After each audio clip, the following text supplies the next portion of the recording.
Stride piano.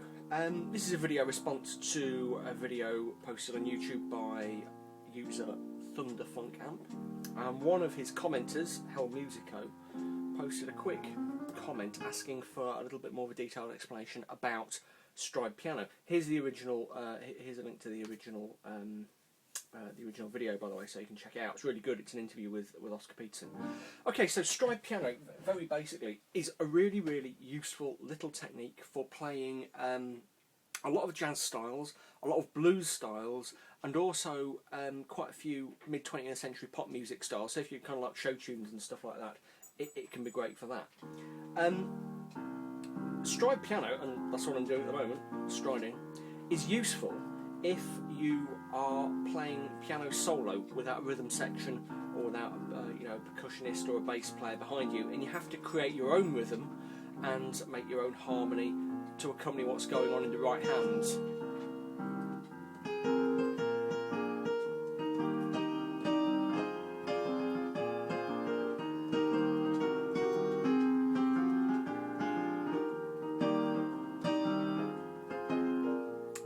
So it's a good, regular, steady beat. Now, stride at its most basic, as you can see from what I was doing there, you just play a single note in quite a low octave, usually 2 octaves below middle C. So here's middle C, that's the octave, 2 octaves below. So usually you play one note there, single note, or somewhere around there, and jump up, or stride, which is where the name comes from, to a chord higher up. Okay, so here we're going chord of E flat, chord of C minor, that was F minor, B flat. Okay, so a single note down here and a chord up here. Okay, there's a reason why you don't play chord, chord, chord, chord like that. If you start playing really chunky chords down here, they can sound really muddy and unclear.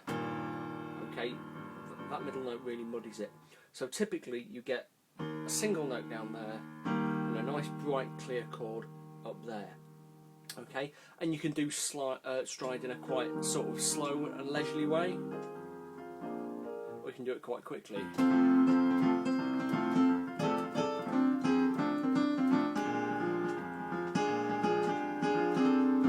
can do it even quicker than that. Okay, but it is if you're playing from a particular chord sequence, it's good, easy left hand to do, because you don't have to think too hard about it. You can just sort of flip on your stride switch and say, right, I'm going to stride, here's the chord sequence, say it's E flat, C minor, F minor, B flat.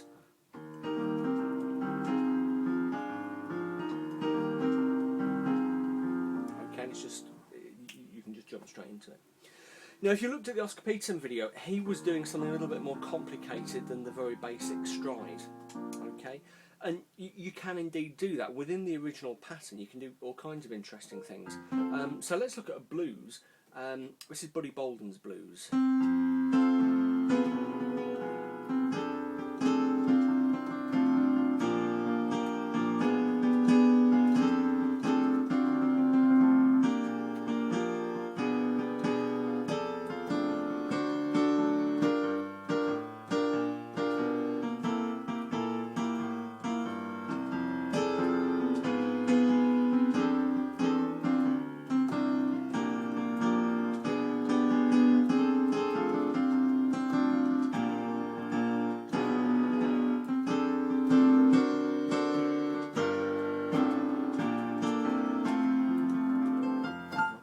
At the end there, but you get the idea. So you see, I was doing much more than the very basic stride there. I was putting in runs,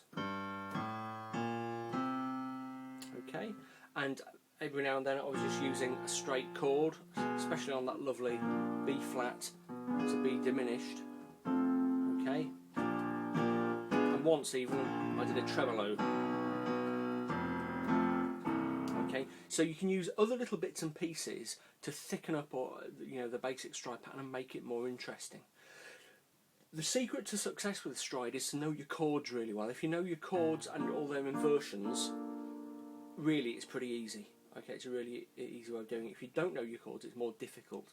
So the secret of success with stride is to learn your chords, learn the different inversions, learn your 6th, major 7th, 7th, all the rest.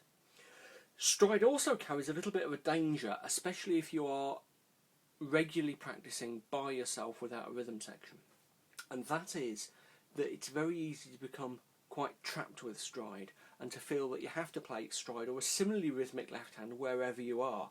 This is something I've always struggled with because when I was a kid I practiced so much all by myself. Loser, I know. And not quite so much in bands all the time, or in bands where I had to make a lot of the rhythm. You kind of get trapped in it. So when you play in a band, the temptation is to do the stride as normal when you really don't need to. All you need to do, if you've got a rhythm section behind you, is play. As Peterson says in the original video that this is a response to, all you need to do is play a simple chord in your left hand. But if you get really used to stride, you can feel like you're not doing enough. Your left hand wants to do more in whatever circumstance. So use stride by all means, get used to it. It's an absolutely fantastic technique, but don't get too dependent on it. Also, it's not a great technique for more modern or contemporary jazz. It doesn't really work with a lot of pop music or modern ballads because it does deliver a really straight, solid 4 in the bar. Okay, if it's more a 16 beat or a 2 beat, as a modern pop ballad might be, or modern jazz obviously uses a lot more complicated rhythms, then it can sound a bit sort of hackneyed and cliched and old-fashioned and a bit straight.